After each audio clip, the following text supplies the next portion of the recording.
예수의 이름으로 나는 일어서리라. 찬양 드시고 강의 시작합니다.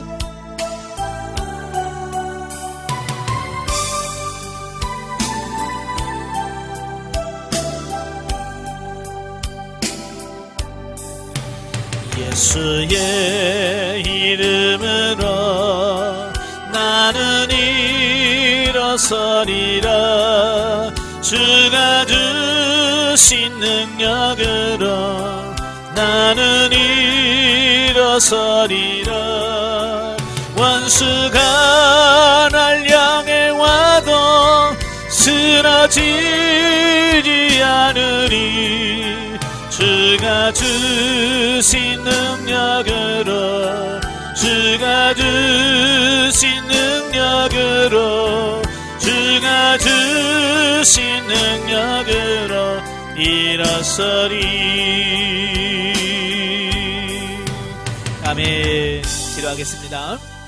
은혜로우신 아버지 감사합니다. 오늘도 귀한 시간 허락해 주시고 우리를 훈련의 장소로 인도하셔서 여호수아의 말씀을 상고하게 하셔서 감사합니다. 말씀을 나눌 때 그 말씀들이 살아있는 말씀이요 생명의 말씀이 되어 우리 영혼이 사는 역사가 있도록 도와 주옵소서. 시정을 맡겨오며 예수님의 이름으로 감사하며 기도합나이다. 아멘. 예, 이 시간에는 우리 여호수아 20장 보도록 하죠. 가지고 계시는 교재 77쪽입니다. 20장은 이제 6 도피성을 택하는 이런 모습을 보게 되죠. 각 지파에 대한 기업 분배가 이제 완전히 끝나죠. 예, 끝남으로써 가나안 땅을 아브라함의 자손에게 주시겠다고 하신 그 하나님의 약속이 성취가 되어집니다. 예, 창세기 15장에서 횃불 언약을 통해서 하나님께서 아브라함과 언약을 맺었어요.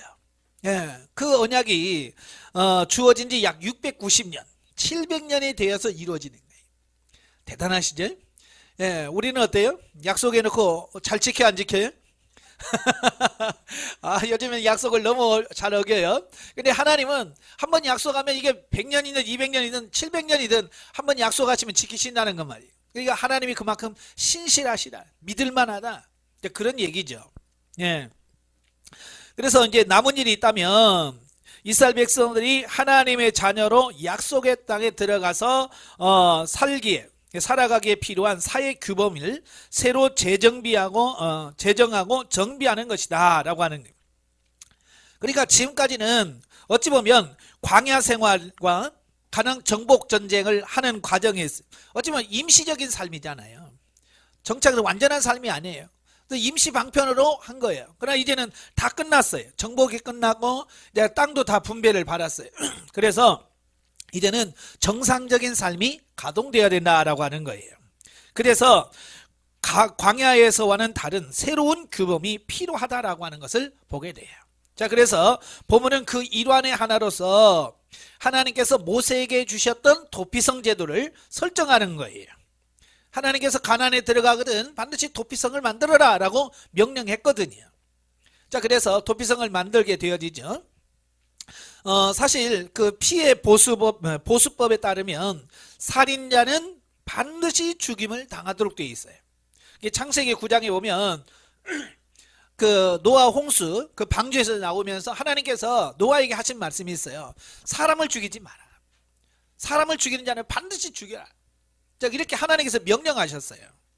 자, 그런데 문제는 뭐냐면 아무런 적의도 없이 부지 중에 오살한 자까지도 무조건 죽이는 것은 가혹한 처사라고 하는 것을 말씀해 주고 있어요. 그러니까 어쨌든 고의든 고의가 아니든 사람을 죽이면 죽인 사람은 죽게 되어 있어요. 그런데 문제는 뭐냐면 이걸 적용함에 있어서 고의적인 부분이 없이 부지 중에 죽였는데도 죽는다면 조금 뭐라고 할까요? 안타깝잖아요. 그래서 하나님께서는 그런 경우에는 살 수 있는 길을 열어놓으신 거예요. 그러니까 사람을 죽여도 고의적으로 죽인 경우가 있고 부지 중에 죽인 경우가 있어요. 성경에서 예를 들어줬는데 산에 나무하러 갔어요. 뭐 도끼질 하잖아요. 도끼질 하는데 갑자기 도끼 날이 쑥 빠져서 앞에 있는 사람 맞았어요. 근데 죽었어요. 나는 그 사람을 전혀 죽일 의도가 없었고 생각도 없었어요. 그런데 결과적으로는 죽였단 말이에요. 자, 이런 경우는 고의예요? 부지 중이에요? 그렇죠. 부지정이죠. 이런 사람들 같이 죽으면 얼마나 더 억울하겠어요. 그죠? 그래서 이런 사람들에게 살 수 있는 길을 마련해 주자. 자, 그게 하나님께서 이 도피성 제도를 마련하신 이유라고 볼 수 있어요. 예, 그래서 이걸 문자적으로 적용하면, 예? 반드시 사람을 죽였으니까 넌 죽여야 돼 라고 문자적으로 적용하면 문제점이 있다는 것을 알려주면서 사랑으로 이 접근할 것을 말씀해 주고 있는 거예요. 그래서 하나의 일종의 사회보장 제도의 하나로서 이 도피성 제도를 설정했다라고 하는 거예요. 그래서 우발적인 살인자가 피해 보수자의 손에서 피할 수 있는 길을 열어놓으셨다라고 하는 거예요. 자, 그런데 문제는 뭐냐면 고의적으로 사람을 죽였을 경우에는 어떻게 할 거냐라고 하는 거예요. 일부러 고의적으로 살인했을 경우에는 이 도피성에 피한다고 해서 살 수 있을까요? 예, 없습니다. 예, 도피성에 피했다 할지라도 재판을 해야 돼요. 재판에서 고의냐 아니냐라고는 따져서 고의로 했을 경우에는 그 도피성에 피했다 할지라도 죽여야 돼요. 예, 그러니까 부지중에 죽인 사람만이 생명을 구할 수 있는 것이 도피성이다라고 하는 거죠. 자, 그런 의미에서 볼 때에 이 도피성 제도는 예수 그리스도로 말미암는 구원을 예표한다라고 하는 거예요. 왜냐하면 그리스도께서는 근본적으로 죄의 성품을 입고 태어나 죄 가운데서 죽을 수밖에는 인간들을 하나님의 진노의 손길에서 구원해내시게 하여 우리들의 구속주가 되셨기 때문이라는 거예요. 사실 우리는 다 죄인이잖아요. 죄 없는 사람이 있어요, 없어요? 의인은 없나니 하나도 없다고 그랬어요. 그러니까 어쨌든 우리는 죄로 인하여 죽어야 돼. 근데 예수님께서 이 땅에 오셔서 십자가에 못 박혀 죽으심으로 말미암아서 이제는 뭐예요? 예수 그리스도 안에 들어가면 사는 거예요. 마치 구약에서 도피성에 들어가면 사는 것처럼 예수 그리스도 안에 들어가야 산다. 자, 이 원리를, 이 구원의 원리를 이 도피성을 제도를 통해서 말씀해 주고 있는 거예요. 자, 물론 우리가 하나님의 심판을 피하기 위해서는 이스라엘 백성들이 도피성에 피하여 성읍 장로와 대제사장에게 자신의 허물을 다 고해야 했듯이 반드시 자신의 죄를 그리스도께 다 고하고 그리스도의 대속의 공로를 입어야 한다. 예. 그러니까 우리가 예수 그리스도 안에 들어와서 주님, 내가 이런 잘못을 저질렀습니다 라고 회개하고 고백하고 용서를 받았을 때 우리가 어떻게 해요? 천국에 갈 수 있는 길이 열려진다, 그 말이에요. 자, 그래서 7절부터 9절까지 보면 도피성을 설정하는 내용이 나오는데요. 보면은 도피성 설정 명령을 받은 여호수아가 모두 6개의 도피성을 설정합니다. 그래서 요단 동편에서는 루벤 지파의 성읍에서는 베셀, 갓 지파의 성읍에서는 길르앗 라못, 그 다음에 므낫세 반 지파에서는 성읍 바산 골란이 도피성으로 이렇게 선정이 되었고요. 요단 소편에서는 납달리 지파의 성읍 게데스, 에브라임 지파의 성읍 세겜, 유다 지파의 기럇 아르바, 곧 헤브론이 이렇게 도피성으로 선정이 되어지죠. 자, 이렇게 도피성은 이스라엘이 차지한 가나안 땅 전역에 걸쳐서 골고루 선정되었어요. 왜냐하면 빨리 도망가야 되거든요. 그죠? 너무 멀면 안 돼요. 그래서 도피성은 뭐냐? 이스라엘 땅에서 하루면 갈 수 있는 길, 예? 하루면 다 갈 수 있는 길에다가 선정하라는 거예요. 왜냐하면 뒤에서 자기를 죽이려고 쫓아오는 사람이 있는 거예요. 피해 보수자가 있어요. 너무 멀면 가다가 중간에 붙잡혀서 죽으면 얼마나 또 억울해요. 그래서 하루 안에 갈 수 있도록 거리를 다 재서 이렇게 6군데에다가 세우라고 말씀해요. 그러니까 하나님께서 얼마나 자세하게 하는지 모르죠. 그래서 또 도피성 구별성읍은 대부분 어디에서나 볼 수 있도록 산 위에 위치해 있다라고 하는 거예요. 그러니까 까다롭죠. 산 위에 있어서 모든 사람이 아, 저기구나 하고 그걸 보고 갈 수 있도록 만들어라는 말이에요. 그 다음에 성읍으로 가는 길도 넓고 평탄하게 잘 닦여 있어서 부지중에 살인한 자가 재빨리 도피할 수 있도록 만들었다는 말이에요. 예, 길로 잘 만들어서 얼마든지 빨리 갈 수 있도록 만들어서 피할 수 있도록 만들어줬다는 거예요. 또 물론 이 도피성은 이스라엘 자손뿐만 아니라 이방인과 나그네도 이용할 수 있었다라고 하는 거예요. 자, 이것은 오늘날 인종, 신분, 또 지위 여부를 막론하고 누구에게서나 동일한 구원의 은총을 베풀어 주신다는 것을 의미합니다. 예, 그러니까 도피성에 들어갈 때에 이방인도 들어가도 돼요. 남자 여자 종 뭐 상관없어요. 누구든지 신분과 차이 없이 믿는 죄를 지은 사람은 도피성에 들어가게 되면 구원을 받게 되어지는 이 부분을 보게 되고, 오늘날도 마찬가지죠. 뭐 하나님께서 야 피부 검은 사람 안 돼, 야 너는 너무 하얘서 안 돼, 하나님께서 그 피부 가지고 구원을 차별하시나요? 안 하잖아요. 뭐 남자라고 해서 봐주고 여자라서 안 봐주고 아니에요. 하나님의 구원에 대해서는 아무런 차별이 없어요. 바로 이걸 도피성에 들어갈 때도 마찬가지란 말이에요. 아무런 차별이 없이 누구나 들어갈 수 있도록 만들어 주었다라고 하는 것을 보게 되고요. 또 살인자가 도피성으로 들어감으로써 사는 것처럼 내가 곧 길이요 진리요 생명이니 나로 말미암지 않고는 아버지께로 올 자가 없느니라 라는 말씀처럼 그분께 나아가는 길 외에는 구원의 방도가 없음을 명심해야 한다. 자, 이렇게 하나님께서 도피성 제도를 만들어 놓고 도피성까지 만들어 놨는데도 나 귀찮아서 안 갈래. 그럼 어떻게 해요? 죽어야죠 뭐. 네, 그렇게 하나님께서 살 수 있는 길을 만들어 놨는데도 에이 귀찮아서 어디 거기까지가 안 가. 그럼 마저 죽어도 상관없어. 누구한테 하는 못해요. 오늘날도 마찬가지예요. 하나님께서 예수 그리스도를 통해서 누구든지 저를 믿으면 구원을 받게 해주겠다라고 말씀했어요. 근데 다 믿어요 안 믿어요? 안 믿잖아요. 그게 무슨 소리야? 이해도 안. 어떻게 예수 믿는다고 구원 가나?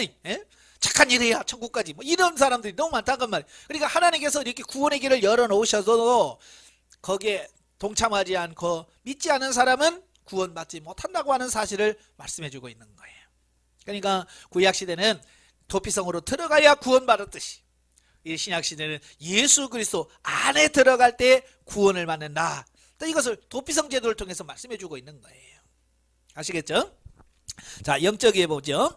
자, 1절부터 6절에 보면 하나님께서는 요단강을 중심으로 동편과 서편에 각각 3곳씩 도피성을 두도록 하셨는데 이것은 우리에게 육신적인 실수는 물론 영적 실수도 있을 수 있음을 간접적으로 밝혀주는 말씀이다.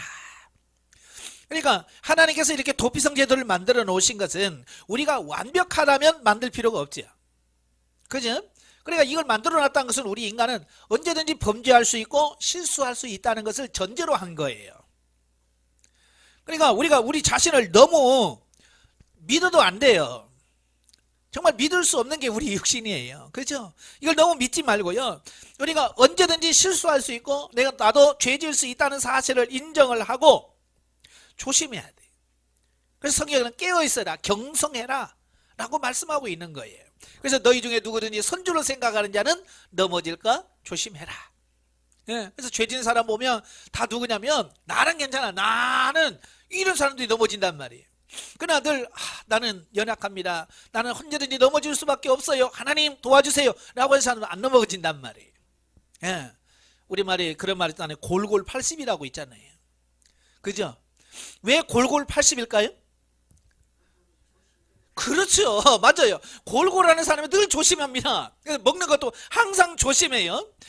일도 하면서 내 한계를 아니까 일하다가도 이게 내가 못할 것 같아 하고 내려놓습니다. 그러나 건강한 사람은 뭐예요? 자기 그것만 믿는 거예요. 그래서 막 덮어놓고 막 하다가 그냥 훅 가는 거예요. 그러니까 골골 80이라는 말이 맞아요. 영적인 부분도 마찬가지예요.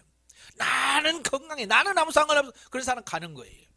하나님 앞에 늘 하나님 나는 부족합니다, 나는 연약합니다 라고 늘 고백하면서 살아가는 수 있는 그런 삶이 되셔야 된다. 자, 그걸 말씀해 주고 있어요. 자, 21장으로 가지요. 자, 21장은 레위인의 전국 성읍 분배가 나옵니다. 1절부터 41절까지 보면 레위 지파의 성읍이 나오는데요. 자, 보면은 이스라엘 각 지파에 대한 기업 분배가 끝난 시점에서 기업 분배에서 제외됐던 레위 지파가 일찍이 하나님께서 모세에게 지시하신 사항을 근거로 자신들이 거할 성읍과 가축을 먹일 들을 요구하게 됩니다. 자, 그래서 여호수아는 먼저 이 그핫 자손 가운데 제사장인 아론 자손을 위하여 유다, 시므온, 베냐민 지파의 기업에서 13성읍을 구별해서 주고요. 또 그 남은 그핫 자손에게는 에브라임, 단, 므낫세, 반 지파의 기업에서 10성읍을 줍니다.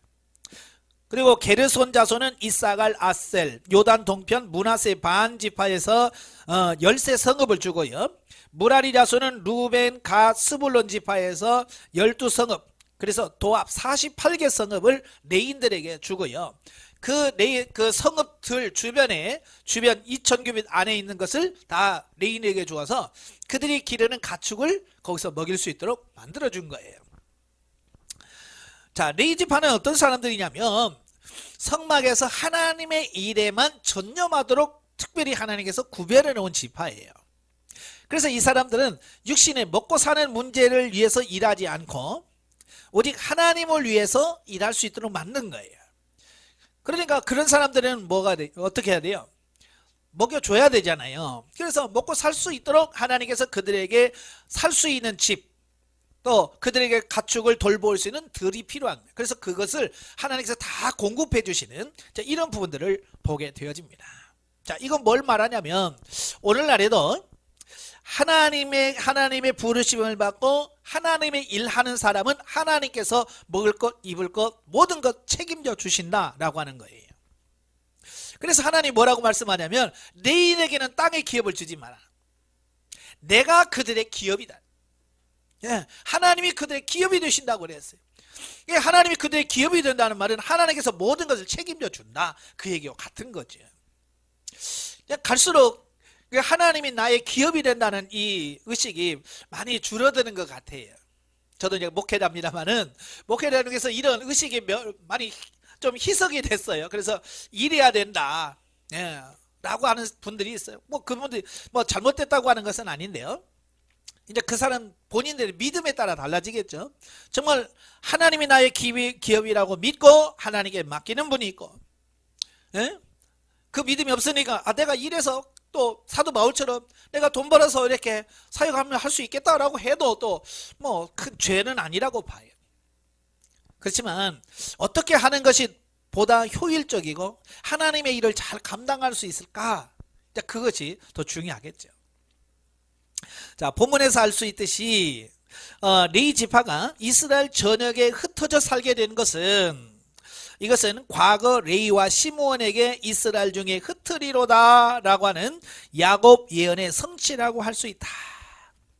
예, 우리가 잘 아는 것처럼 창세기 34, 35장에 보면 그 야곱의 딸 디나가 겁탈을 당하잖아요. 자, 그랬을 때 그 원수를 갚을 때 레위와 시므온이 뭐라고 말해요? 다 할례받아라. 그러면 우리 통원하겠다. 그래놓고 할례받아서 힘들어할 때 가서 다 죽였거든요. 예, 얼마나 무자비해요. 그래서 야곱이 죽기 전에 예언을 하면서 이 레위와 시몬은 하나님께서 흩어버릴 거다라고 하는 예언을 합니다. 다른 지파는 다 축복하는데 이 두 지파는 저주를 받았어요. 예, 그래서 이 혈기 많은 사람은 복을 못 받습니다. 절대로 혈기 내지 마세요. 예, 교회에서도 마찬가지예요. 어떤 사람은 주의 일하면서도 막 성질 내면서 합니다. 예. 그래서 야고보서 1장에 뭐라고 그래요? 성내는 것이 하나님의 뜻이 아니라는 거예요.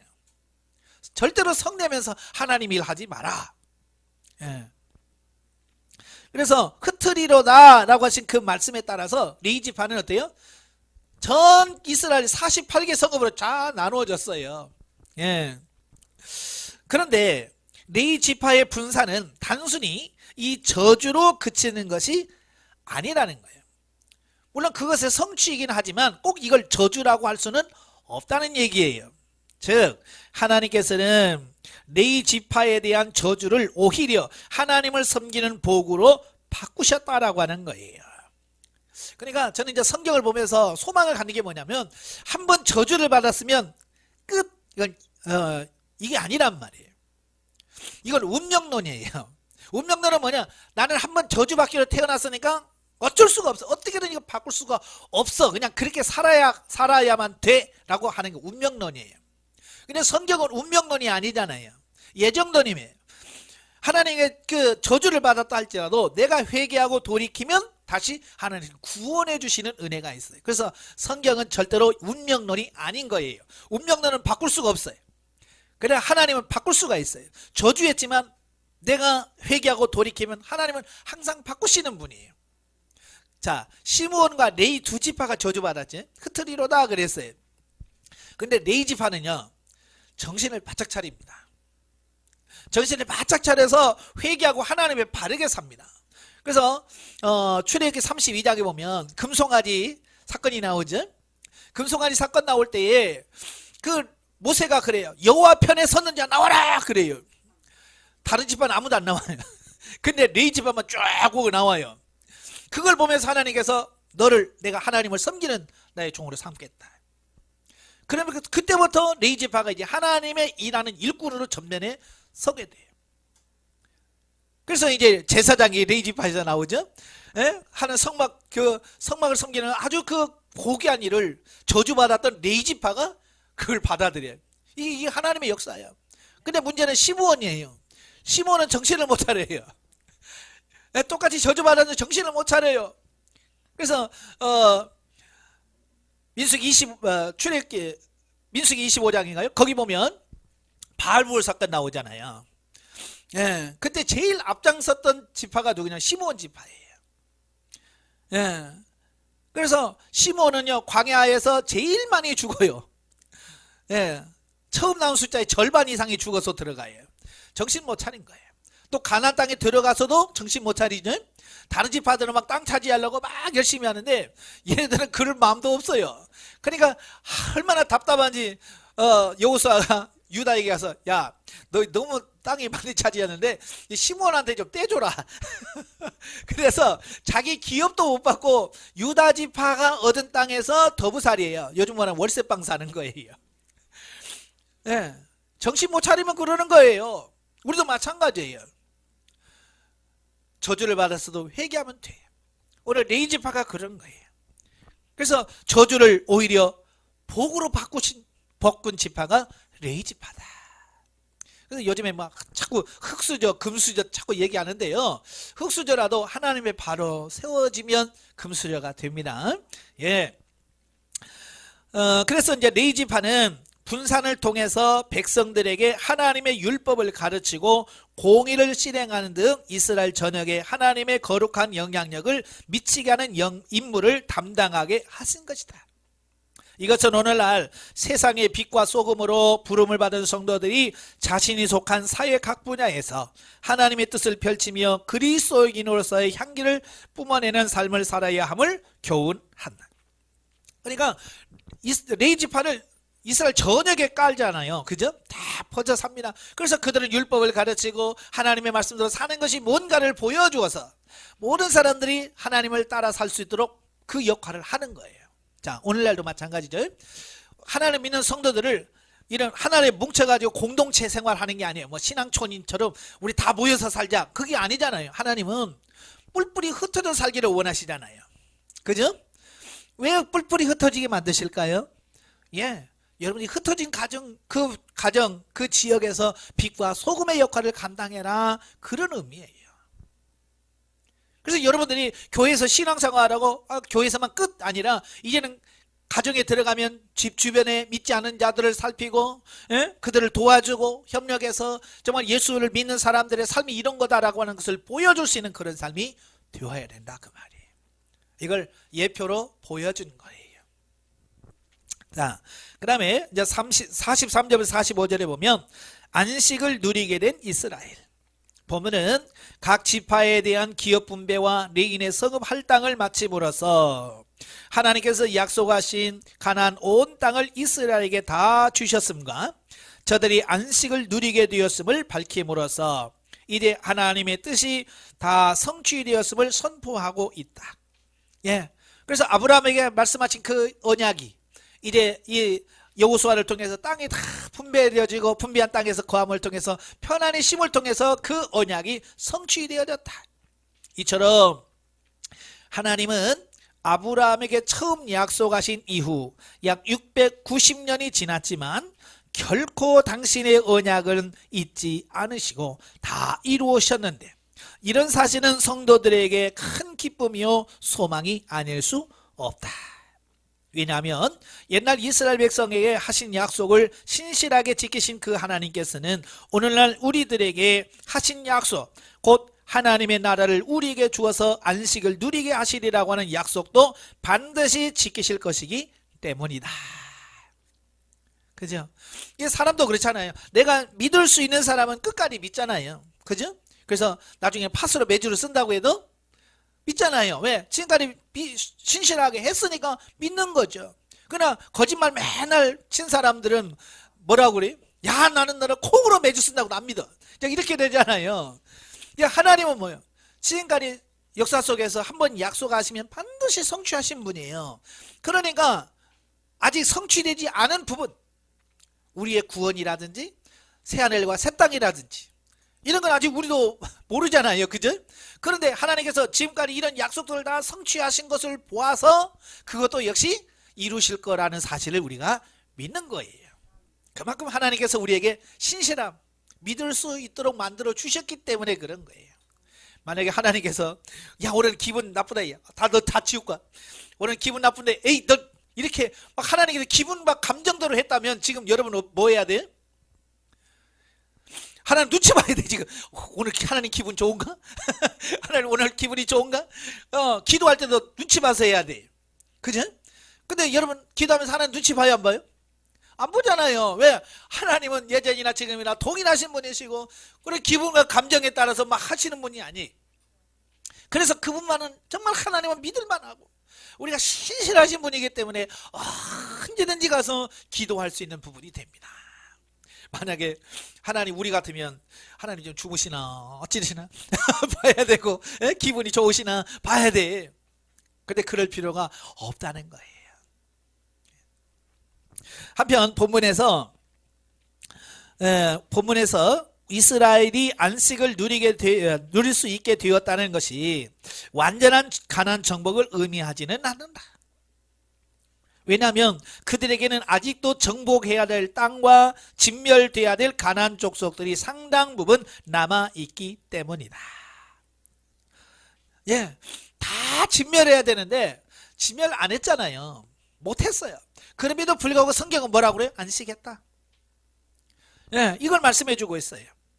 자, 그럼에도 불구하고 안식을 누린 것은 하나님의 은혜이다. 이것은 오늘날 성도들이 영적 전쟁을 계속 수행하는 과정에서 때때로 그리스도 안에서 영적 안식을 누리고 있는 것을 비유로 말씀하신 것이다.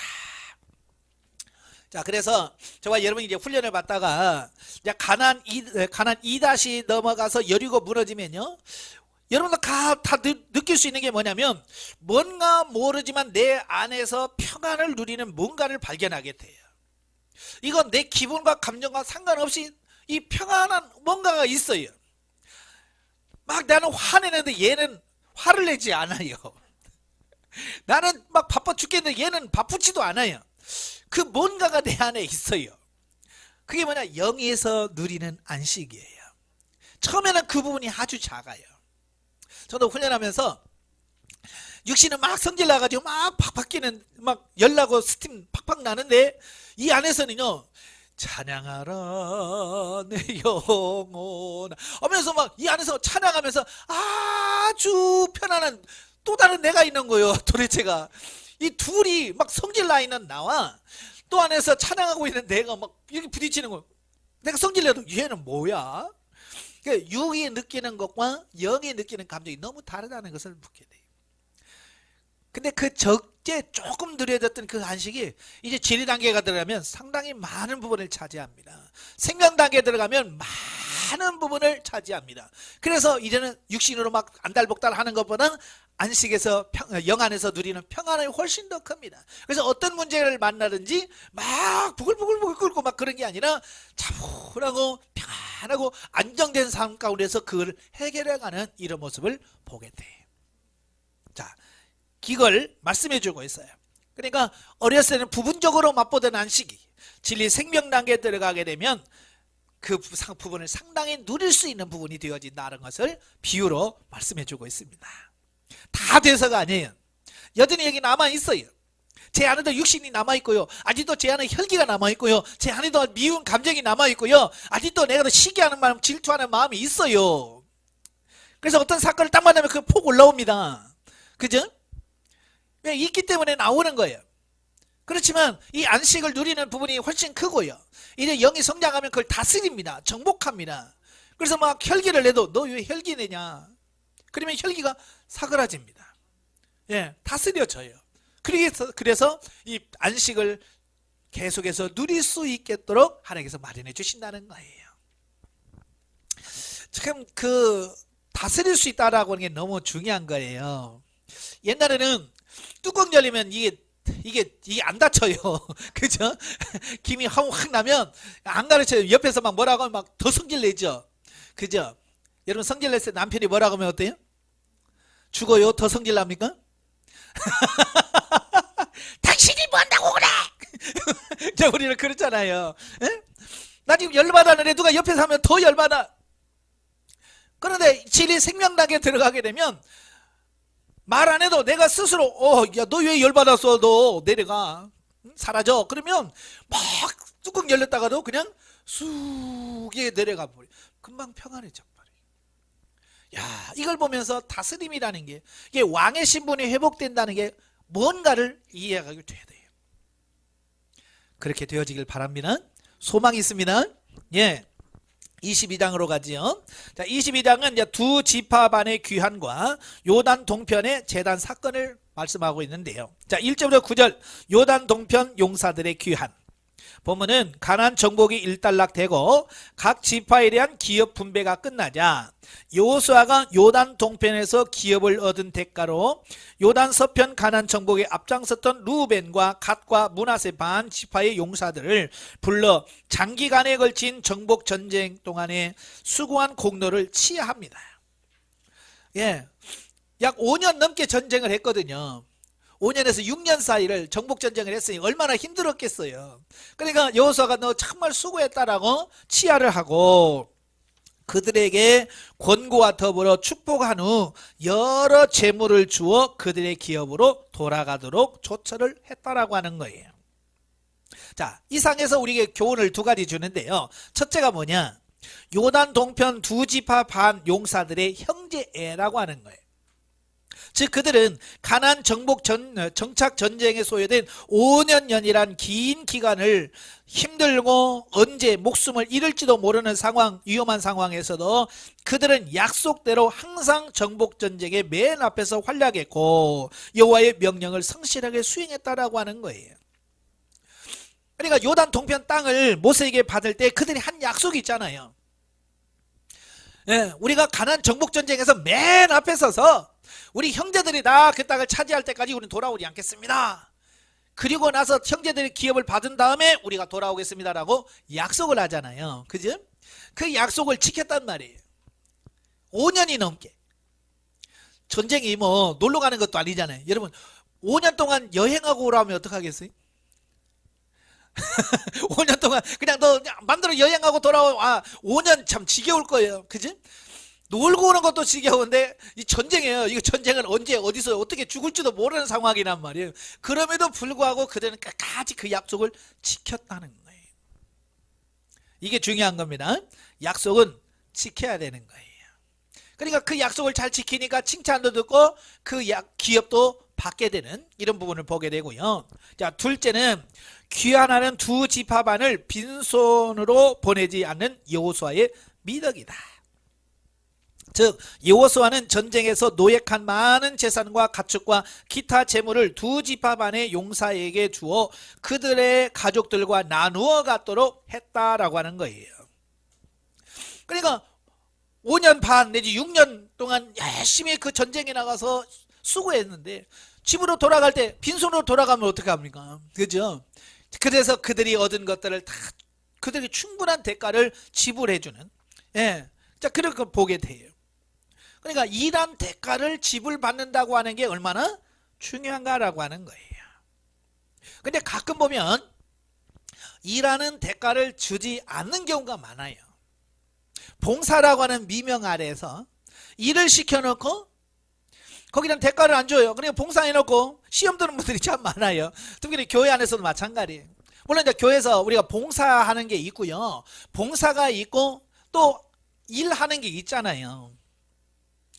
예, 그런 경우 교회에서 일했을 때는 일한 대가를 충분하게 줘야 되는 거예요. 예를 들어서 이런 거예요. 교회에서 전문적인 뭐 교회, 예를 들어서 교회 뭐 시설을 한다. 시설을 할 때 교회 집사님이 그 기술이 있어요. 그러니까 집사님한테 이거 좀 해주십시오. 이렇게 했을 때는 그 사람은 그게 직업이잖아요. 그죠? 그게 직업이니까 그 일을 시켰으면 어떻게 해야 돼요? 예, 돈을 지급해 줘야 돼요. 근데 대부분 안 주는 경우가 많아요. 그냥 봉사하시죠. 그 사람은 생업인데, 그게 먹고 사는 생업인데, 그래서 안 주면 이게 참 힘들거든요. 그러니까 이 사이비 종교라든지 이단들을 보면 노동력 착취라는 게 있어요. 그죠? 신천지 같은 경우도 그렇잖아요. 젊은 사람들, 예? 불러내놓고 밤낮으로 일 시키고 안 주는 거예요. 자, 그렇게 되어지면 그게 문제가 되는 거예요. 일하는 소의 입에 멍에를 씌우지 마라. 일을 했으면 일한 대가를 지불해 줄 수 있는 부분을 보게 돼요. 그래서 교회에서도 항상 그냥 봉사로 할 수 있는 것인지 아니면 일을 시키는 건지를 구별해서 일을 시키는 것은 사례를 해야 돼요. 예, 뭐 전도한다든지 뭐 봉사하는 것은 뭐 이런 식당 봉사하고 이런 것은 그냥 봉사잖아요. 말 그대로 대가 없이 하는 거예요. 그러나 그렇다고 해서 또 큰 교회는 식당에서 전문으로 또 거기만 매달려 하는 분들이 있거든요. 그런 사람들은 뭐 해야 돼? 월급 줘야죠. 예, 그 사람들은 그걸 통해서 먹고 살아야 되니까 월급을 줘야 돼. 충분히 먹고 살 수 있도록 해줘야 돼. 근데 그게 안 되어지는 경우가 많아요. 그래서 교회에서 일하고 나중에 그만두면 꼭 시험 드는 게 그거예요. 내가 이렇게 죽으라고 일했는데 나는 월급도 못 받았다. 뭐 이것밖에 못 받았다. 이렇게 해가지고 문제가 되는 경우도 많거든요. 자, 일했으면 거기에 대해서 대가를 꼭 지불해 줄 수 있는 어떤 이런 부분이 필요하다는 거예요. 자, 그 다음에 10절부터 20절까지 보면 요단 강가에 세운 제단.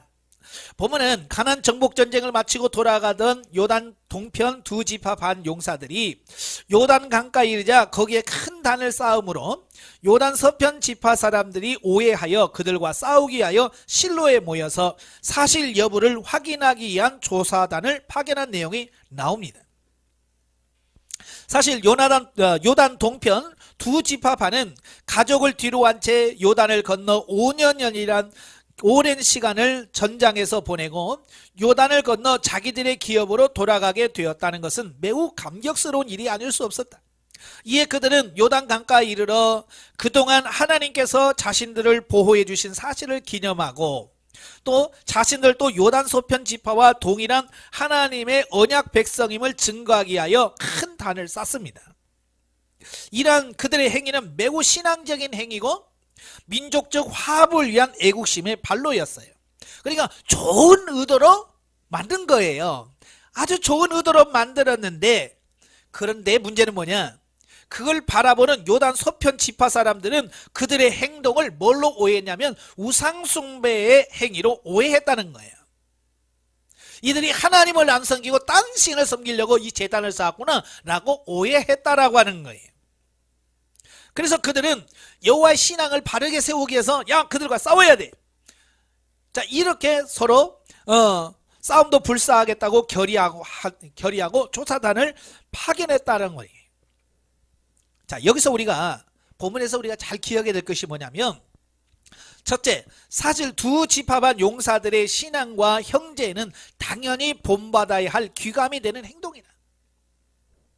그러나 그들이 오해받을 소지가 있는 행동을 사전에 여호수아나 제사장 엘르아살과 전혀 논의하지 않고 감행한 것은 경솔한 행동이 아닐 수 없다. 자, 이게 무슨 말이냐면요, 우리가 교회에서 봉사할 때요, 내가 봐서 이게 정말 좋은 거야. 정말 내가 좋은 건데 그걸 오해할 수 있으면 안 된다 그 말이에요. 오해를 살 수 있으면 안 되는 거예요. 그래서 이걸 지도자와 상의하고 이걸 어떻게 했으면 좋겠습니까? 라고 상의하고 하면 문제가 없잖아요. 근데 자기 마음대로 한다 그 말이에요. 제가 의정부에서 전도사로 있을 때 어느 날 교회 갔더니요, 음향시설이 싹 바뀌었어요. 마이크, 뭐 스피커 이렇게 다 바뀌었어요. 오, 소리가 좋네. 근데 그날 교회가 난리가 났어요. 왜 난리가 났냐면, 자, 그러니까 그 전에 스피커 앰프를 하신 분이 어느 권사님이 하신 거예요. 그러니까 교회 처음 개척했을 때 힘들고 어려울 때 이 권사님이 그래도 자기도 힘들게 해서 그 음향 시설을 딱 해서 예배 시간에 쓸 수 있었어요. 근데 이제 이 시간이 좀 지나니까 얘가 이제 찌직 소리도 나고 가끔 이제 삐릭삐릭 소리도 나고 이제 그러잖아요. 그러니까 어느 분이 그게 너무 거슬렸던 거예요. 그래서 목사님과 상의도 안 하고 그냥 음향실에 가가지고 좀 바꿔줘요. 그런 거예요. 자기 딴에는 그 예배 시간에 좀 스피커 찌직 소리 나고 나면 얼마나 신경 쓰여요. 그래서 그 좋은 의도에서 한 거예요. 상의도 안 하고. 그래서 그냥 싹 공사를 해버렸어요. 근데 그 처음에 앰프를 샀던 그 권사님 와서 보니까 이거 다 자기가 했던 거 다 어디 뜯어내버리고 엉뚱하게 와서 있는 거야. 그러니까 이 권사님이 열받은 거야. 그리고 나 이놈의 교회 안 논다 이래버린 거예요. 그러니까 중간에 목사님 막 어쩔 줄을 몰라가지고 어떻게 해야 되나. 그래서 결국은 음향 시설 하신 분에게 다시 해가지고 이거 뜯어가고 옛날 거 다시 붙여달라고. 그래가지고 결국 다시 옛날 거 갖다 붙이고 새 거 가져가고 그런 일이 있었거든요. 자, 그걸 보면서 참 그분이 참 좋은 의도에서 음향시설 바꿔준 거잖아요. 그런데 좀 사전에 목회자와 상의를 하면 목사님이 그 처음에 선물하셨던 권사님 불러놓고 사실 이렇게 권사님이 참 수고하셨고 서셨는데 지금은 오래돼서 소리가 이렇게 안 좋으니까 이거 바꾸려고 하는데 어떻게 생각하세요? 라고 했더라면 자기도 듣고 있잖아요. 그냥 아까워도 어쩔 수가 없잖아요. 예? 그럼 바꾸시죠. 이랬으면 얼마나 은혜로웠겠냐고요, 이게. 근데 상의도 안 하고 그냥 자기 개인적인 생각으로 하니까 이게 폭발해가지고 더 문제가 어려워지는 이런 부분을 본단 말이에요. 그러니까 나만 생각하면 안 된다 그 말이에요. 교회는 나만 있는 게 아니잖아요. 나만 신앙생활하는 게 아니잖아요. 항상 다른 사람도 있어요. 그러니까 다른 사람들도 같이 오해하지 않을 수 있도록 해야 된다 그 말씀을 하고 있는 거예요.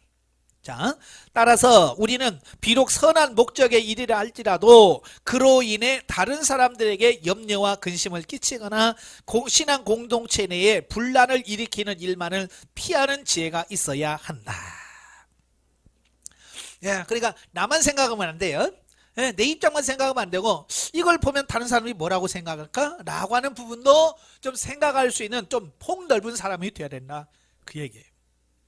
둘째는 서편 지파 사람들은 지난날 자신들의 실수를 인정하고 다시는 하나님께 범죄하지 않기 위해 자신들을 독려함은 물론 형제의 잘못을 보고 의분을 품는 것은 잘한 점이나, 자, 이게 뭐예요? 단을 세웠단 말이에요. 단은 뭐예요? 제사 드리기 위해서 쌓는 단을 말하잖아요. 그러니까 이 사람들은 뭐 하나님을 안 섬긴다고 이제 그거예요. 오해한 거죠. 어쨌든 하나님을 떠난다고 하는 것 자체가 이 사람들은 큰 충격인 거예요. 그래서 어떻게든지 그들을 돌이켜서 하나님께 돌아오게 하겠다는 어떤 그런 의분을 품는 것은 잘한 거예요. 근데 문제는 뭐예요? 사실 진위 여부를 가리기에 앞서 먼저 두 지파반의 용사들에게 적개심을 가졌던 것은 옳지 못하다. 그러니까 그게 무슨 뜻으로 했는지 그것도 알지도 못한 채 막 성질부터 내는 거 있잖아요. 예? 여러분 가끔 그러죠? 안 그래요? 예를 들어서 남편이 뭘 하나 딱 사왔어요. 예? 왜 사왔는지도 모르고 왜 사와 이런 걸 그럴 때 있어요 없어요? 남편은 그걸 좋은 의도로 사왔는데 물어보지도 않고 막 성질부터 내. 그러면 어떻게 돼요? 관계가 어려워지잖아요. 왜 사왔는지, 뭐 때문에 사왔는지, 그러면 아이고 그랬어요 하면서 이게 오늘 이게 부부관계가 좋아질 텐데 알아보지도 않고 막 성질낸단 말이에요. 이건 문제가 심각해요. 여러분 절대로 알아보지 않고 성질내지 않기를 바래요. 예, 바로 이스라엘 백성은 이런 거예요. 알아보지도 않고 왜 단을 쌓았는지도 알아보지도 않고 막 안 된다 그러면 전쟁해야 돼 막 이런 거예요. 이건 문제가 심각한 거예요. 마찬가지로 우리들은 어떤 일의 진위를 파악하기 이전에 자신의 주관적인 생각만으로 성급하게 남을 정죄해서는 안 된다. 자, 그 얘기를 하고 있는 거예요. 자,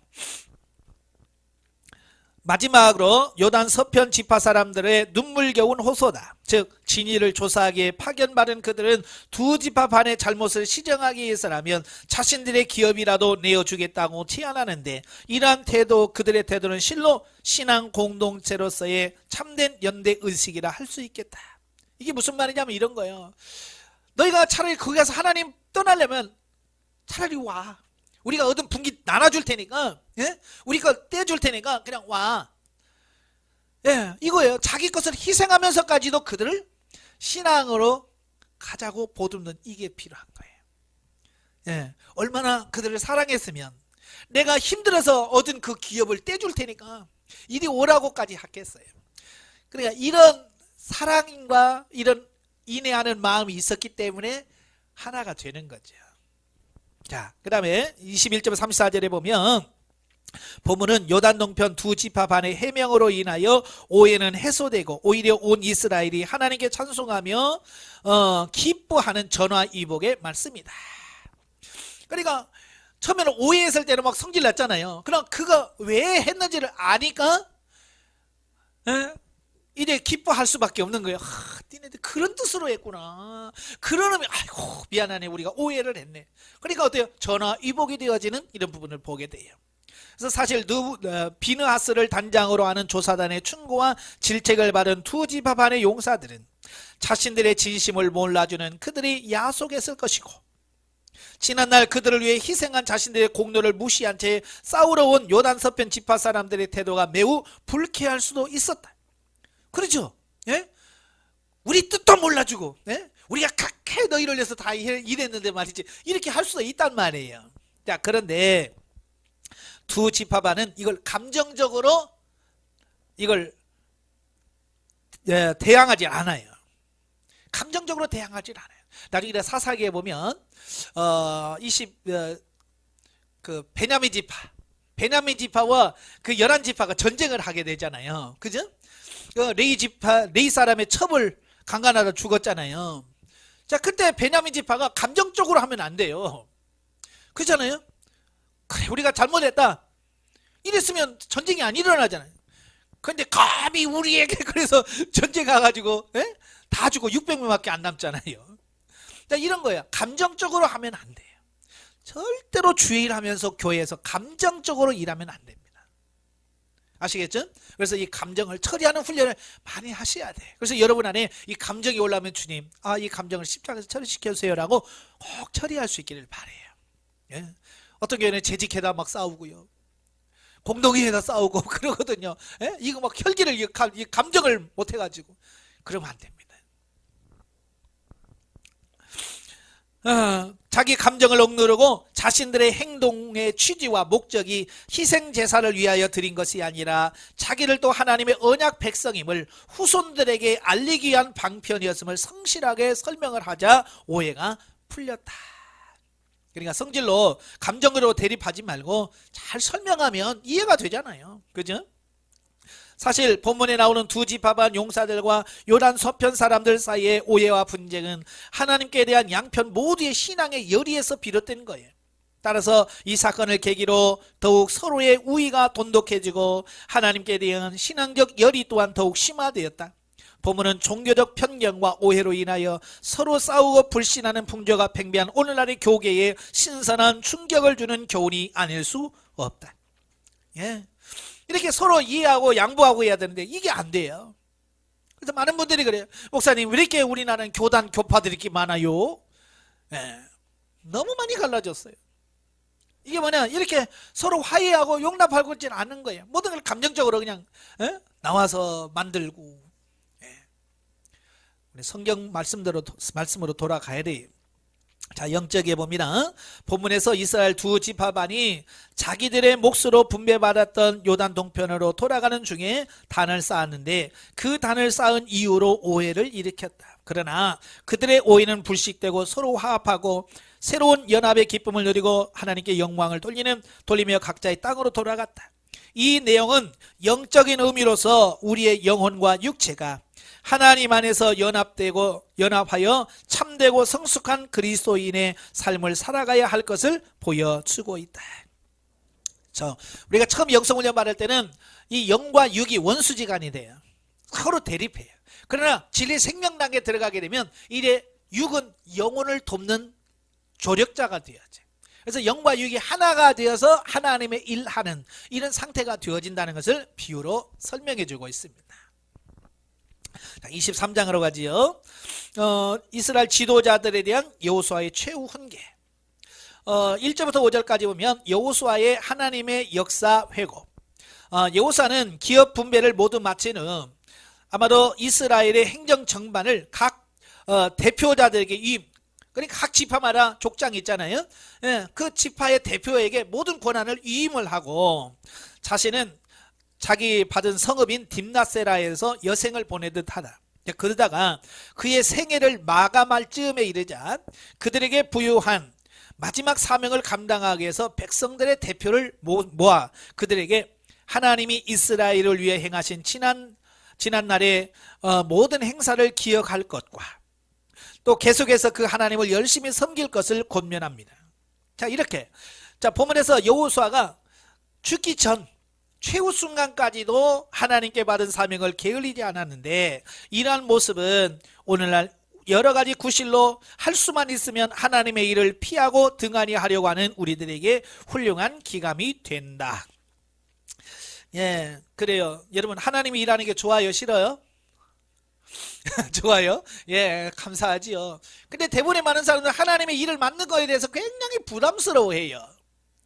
그래서 연말만 되면 담임 목사 눈에 안 띄려고 이리 피하고 저리 피하고 그런데 왜? 또 일 맡길까 봐. 예. 또 구역장 맡기면 어떡하지? 그래서 어쨌든 눈에 안 띄려고 한다는 거예요. 자, 이건 아니죠. 왜냐면 사실 구역장 할 수 있는 것도 뭐 날이면 날마다 있는 게 아니잖아요. 나중에 내가 하고 싶다고 해도 아이고 이제 쉬세요 할 때가 온단 말이에요. 그러니까 그 전에 해야죠. 그죠? 그 전에 기회 있을 때 해야죠. 맡기는 사명을 잘 감당해야 됩니다. 오늘 여호수아는 나이가 많아서 이제 죽기 직전에 자기가 주어진 사명을 끝까지 감당하는 이런 모습을 보게 돼요. 또한 본문은 여호수아가 이스라엘 대표자들에게 지난날 하나님께서 이스라엘을 위하여 친히 싸워 주셨다는 사실과 이스라엘 백성들에게 기업을 주셨다는 사실을 상기시키며 그 하나님께 앞으로 남은 가나안 족속을 마저 쫓아내고 그 땅을 백성들에게 주실 것이라고 언급합니다. 이처럼 여호수아가 자신의 고별 설교 서두에 하나님의 역사를 언급한 데에는 현재 누리고 있는 안식이 결코 자신들의 지혜나 능력으로 되어지는 것이 아니라 오직 하나님의 은혜 덕분임을 상기시켜서 겸손히 하나님을 섬기도록 하게 하기 위함이다. 그러니까 우리가 부모에게 효도한다 했을 때 내가 부모한테 효도한다라고 했을 때는 그게 뭐냐면 부모의 은혜를 내가 알 때에 효도가 나오는 거예요. 그죠? 그래서 부모님의 사랑, 부모님의 은혜를 알아지고 깨달아졌을 때 그래, 부모님이 나에게 이렇게 수고했고 이렇게 희생했고 이렇게 헌신했다. 고맙습니다. 그러면 내가 효도하게 돼 있어요. 불효자는 누구냐? 엄마가 해준 게 뭔데? 아버지가 나한테 해준 게 뭔데요? 라고 하면 이거 은혜를 전혀 기억하지 못한 사람 이건 불효자가 되는 거예요. 마찬가지로 하나님께도 마찬가지예요. 하나님이 내게 베푸신 은혜가 뭐 얼마나 크냐라고 하면서 인식했을 때 우리가 하나님을 위하여 살 수 있게 돼요. 왜 대부분의 사람들이 봉사하면서 그렇게 감사하고 이게 없냐면 하나님의 은혜를 몰라요. 하나님이 어떤 은혜를 내게 주셨는가? 내가 하나님께 받은 은혜가 뭔가를 모르면 하나님에 대하여 그렇게 뜨거운 열정이 안 나와요. 그래서 여러분이 하나님께 받은 은혜를 알아야 돼. 그래서 여호수아도 그 지도자들에게 먼저 이야기해 뭐냐? 하나님이 너희를 불러내셨고 하나님이 너희를 구원해 주셨고 하나님이 너희를 가나안 땅으로 인도하셨고 하나님이 이 땅을 너희에게 주셨고 하나님이 너희에게 이 안식을 주셨다. 너희들이 한 게 아니라 하나님이 주신 거네요. 이걸 강조하는 거예요. 그러니까 그 하나님의 은혜를 알 때에 비로소 그렇지 하나님께 다 하셨지. 그래서 겸손해질 수 있는 이런 부분이 되는 거예요. 자, 6절 16절에 보면 백성들을 위한 권면. 자, 본문에서는 여호수아가 이스라엘 백성들이 하나님의 선민으로서 마땅히 지켜야 할 도리와 이방인과의 교제에 대한 경고, 또 불순종과 배교에 따른 형벌 등을 언급하고 있다. 모세의 뒤를 이어 이스라엘 지도자가 된 지도 수십 년이 지나 이제 임종을 눈앞에 둔 여호수아가 확신하는 한 가지 사실은 뭐냐? 하나님의 말씀에 대한 순종 여부에 이스라엘의 앞날이 달려 있다는 점입니다.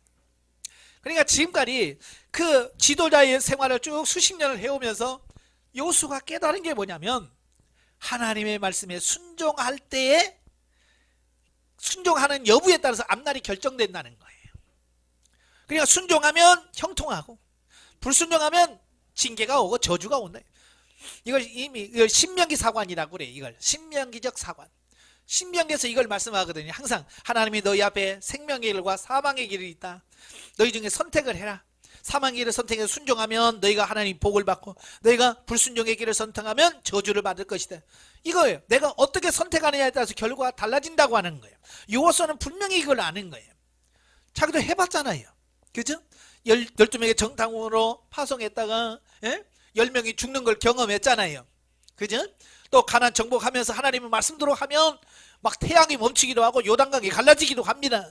그러나 하나님 말씀대로 살지 아니하고 자기 멋대로 하니까 아이성에서 실패한단 말이에요. 이걸 통해서 그런 경험적으로 안 거예요.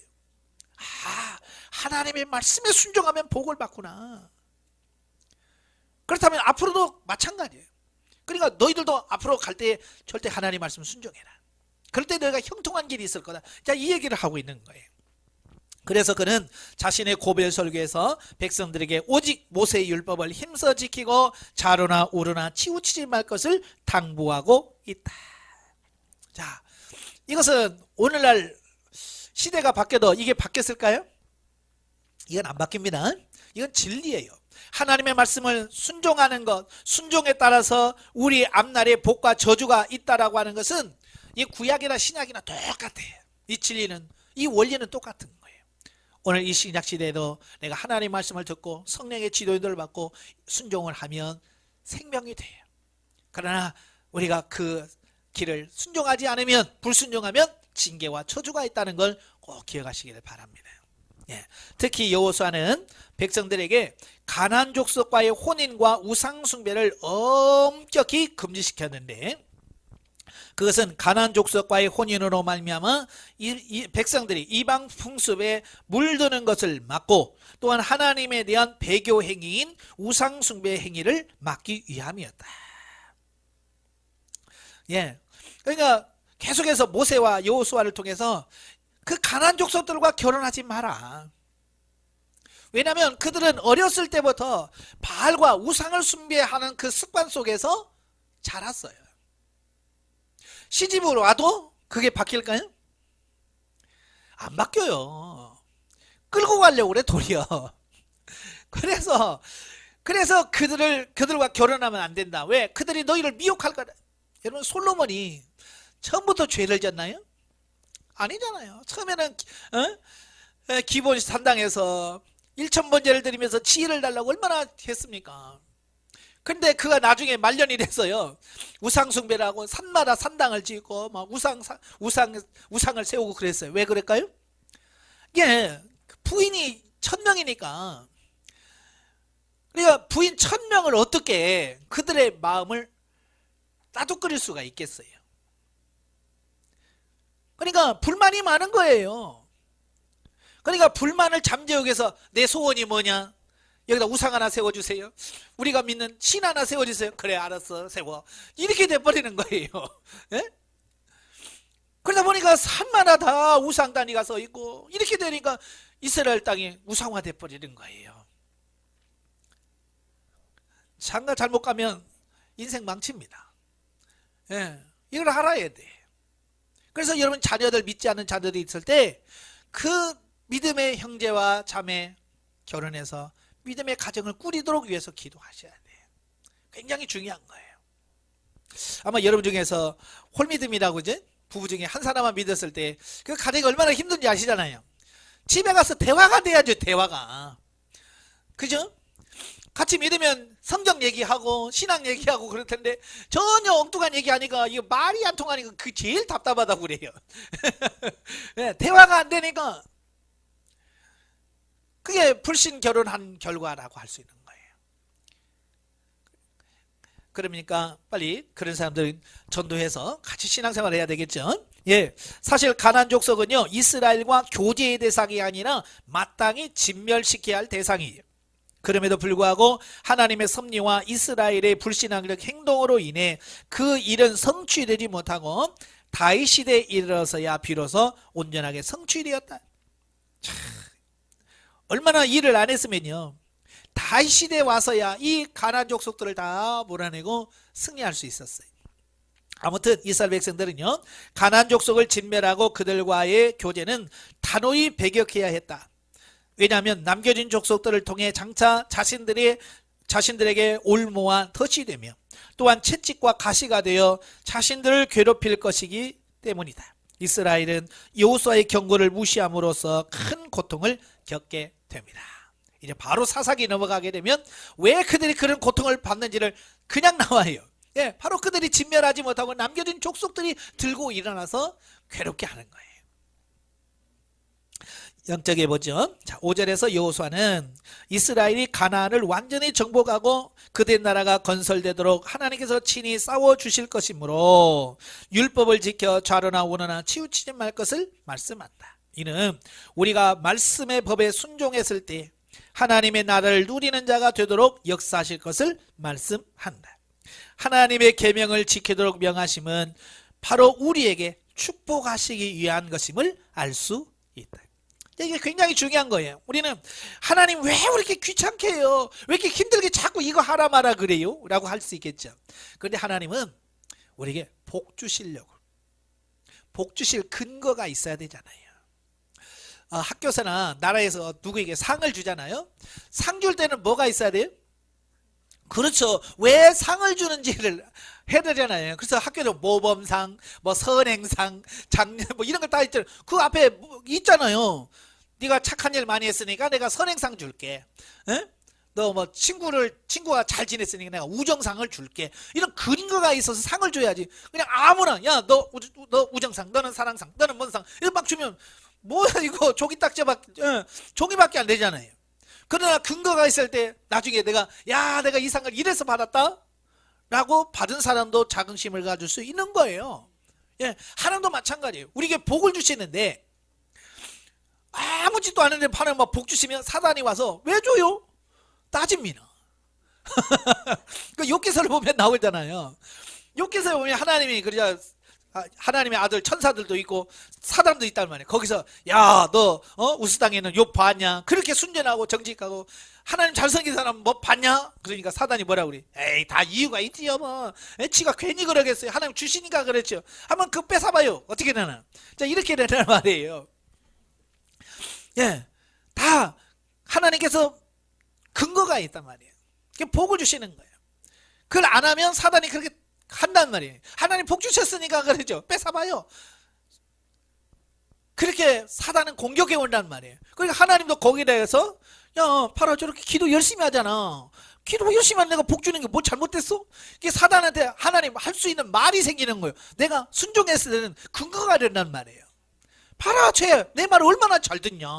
그럼 내가 복 주는데 뭐 할 말이 있어? 그럼 사단이 할 말이 없지요.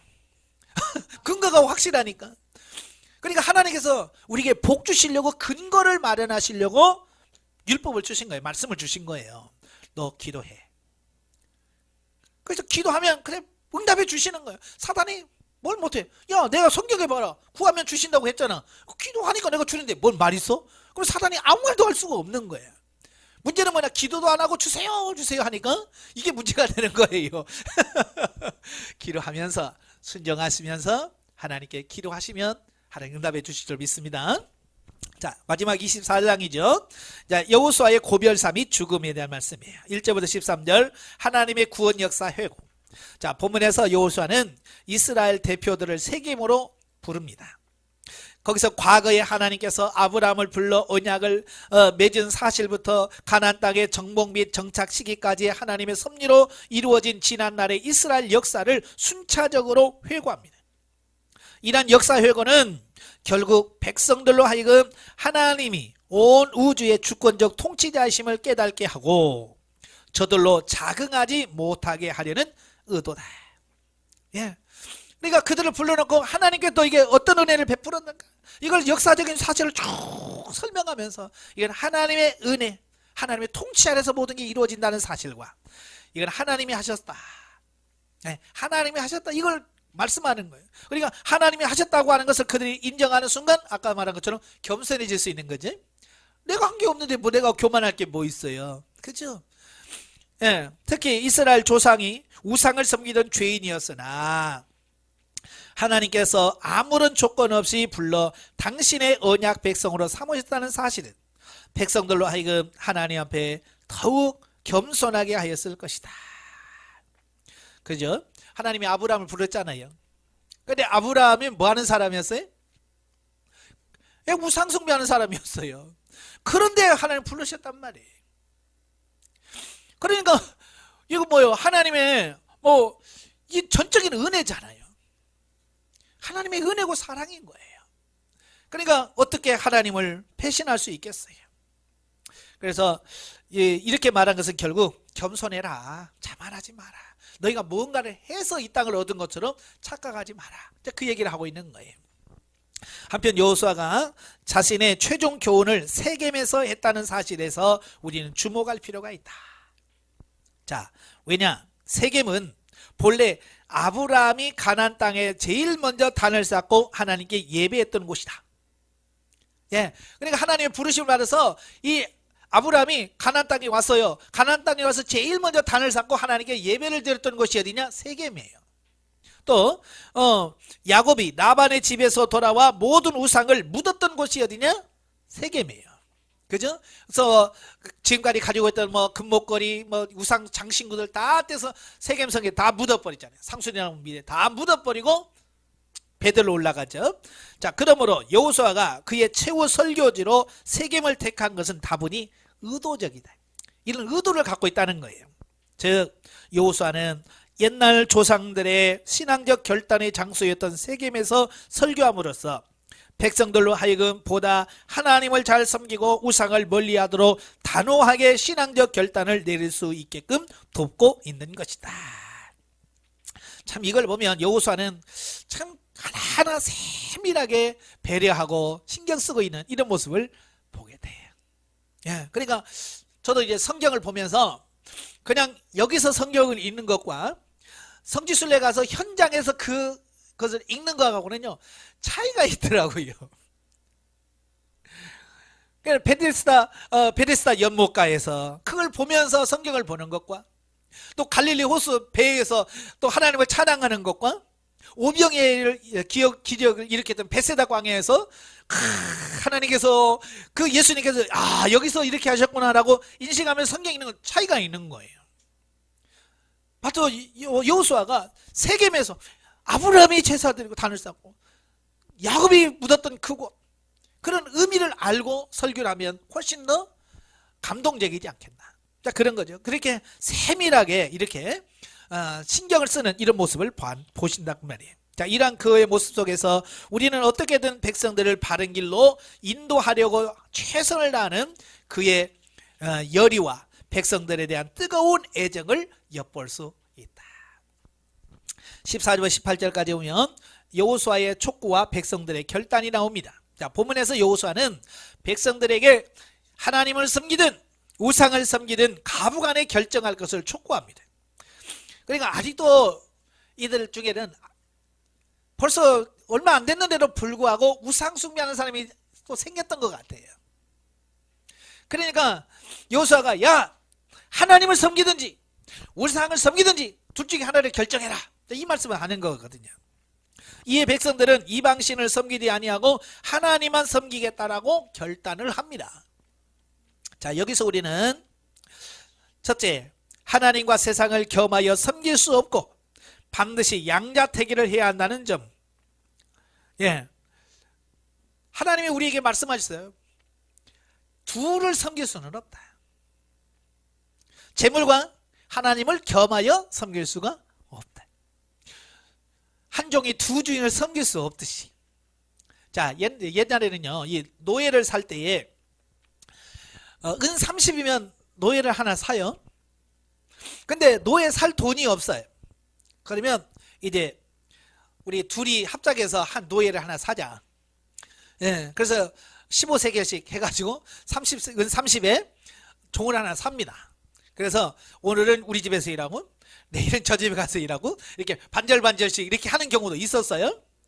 근데 이 종이 어떤 집에서는 열심히 하고 어떤 집에서는 안 해. 일을 좀 잘 안 한단 말이에요. 왜냐? 자기한테 잘해주면 열심히 하고 자기를 좀 뭐라고 하면 그 집에서는 잘 안 하고, 자, 그런단 말이에요. 그러니까 똑같이 이 집에서 50을 일했으면 저 집에서 50, 이게 아니라 이게 차이가 있더라는 거예요. 이게 뭐냐? 한 종이 두 주인을 온전하게 섬길 수 없다는 거예요. 마찬가지로 우리도 하나님과 재물을 겸하여 섬길 수 없다는 거예요. 하나님과 우상을 섬길 수 없다는 거예요. 근데 우리는 섬길 수 있다고 생각하는 게, 자꾸 우리는 고집 피우는 게, 아이고 걱정하지 말아요, 우리는 다 이렇게 섬길 수 있어요, 돈도 하고요, 하나님도 다 이렇게 알아서 섬길 수 있어요 라고 말한다는 거예요. 하나님이 제일 싫어하는 다리가 양다리라고 하잖아요. 양다리를 싫어해요. 양쪽에 걸치고 어떻게 하려고 하는 거. 그래서 열왕기상 18장에 보면 엘리야가 그 갈멜산에서 선지자들과 바알 선지자들과 대결할 때에 백성들에게 그러잖아요. 야, 언제까지 너희가 하나님과 그 바알 사이에서 왔다 갔다 하려고 하느냐. 이게 눈치 보는 사람들이 있어요. 중간에서 중간에 섰다가 여호와가 유리하면 이쪽으로 가고, 바알이 유리하면 이쪽으로 가려고 딱 중간에서 지금 눈치 보고 있어요. 그러니까 야, 하나님이, 여호와가 하나님은 요리 가고 바알이 하나님은 요리 가라. 중간 없어. 결정해라는 거예요. 겸하여 섬길 수 없다는 거예요. 꼭 인식하시길 바래요. 그 다음에 두 번째, 신앙적 결단은 강요로 되는 것이 안 되고 반드시 자유로운 상태에서 피부로 경험하고 눈으로 목도하는 체험 속에서 자발적으로 이루어져야 한다는 점. 신앙도 그래요. 우리가 자녀들을 신앙교육할 때에 대부분의 부모는 강제로요. 야, 교육 가! 안 가면 너 밥 안 줘. 그러잖아요. 강압적으로 신앙을 막 이렇게 어릴 때 해요. 그러면 힘이 없을 때야 밥 얻어 먹으려고 하니까 교회 가지. 근데 내가 점점점 커요. 그래서 나중에 힘 있으면 자기가 돈 벌고 내가 사 먹으면 되는데 안 가! 이렇게 된단 말이에요. 왜냐하면 그 자녀들이 하나님을 직접 개인적으로 만나고 은혜를 받고 그러면 이게 자발적으로 그게 되어지는데, 그게 아니라 강압적으로 되어지면 힘 있고 능력 있으면 떠나는 거예요. 그래서 자발적으로 참여할 수 있도록 해야 돼요. 자, 그 다음에 세 번째, 결단의 시기는 항상 있는 것이 아니라 바로 현재 이 순간이 마지막 때일 수도 있다는 점을 교훈받을 수 있다.